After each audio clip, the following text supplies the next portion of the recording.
Prominent in the Coral Triangle of Southeast Asia, the Philippines are home to a brilliant community of marine creatures.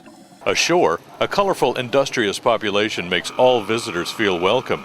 Underwater is an explosion of sea life in one of the most prolific reef systems on Earth.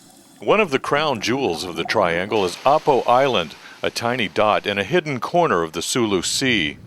About 40 years ago, these reefs were all but gone, casualties of dynamite and cyanide fishing, which killed off almost every living thing in these waters. An experimental marine reserve was created here in the 1970s. Protected areas were established around the island, allowing fish populations to recover and proliferate. This led to larger catches outside of the no-fishing zones and gave rise to a healthy tourist trade.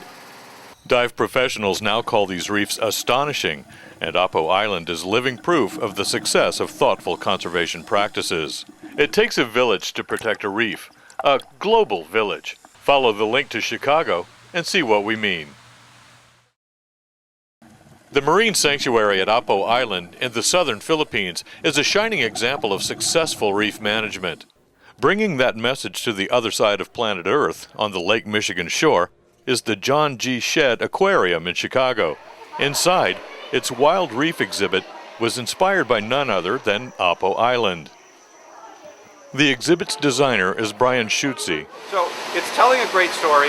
It's referencing the beauty of not only the people and the culture, but of what's underwater and what's above water, but in particular what's underwater.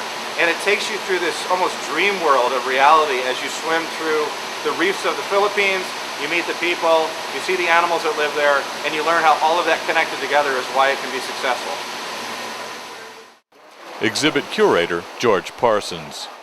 Being a scientist, I did some research and looked it through several books and compiled the species list and had it all pictured in my head. But still, when I jumped in that water, it was just mind blowing.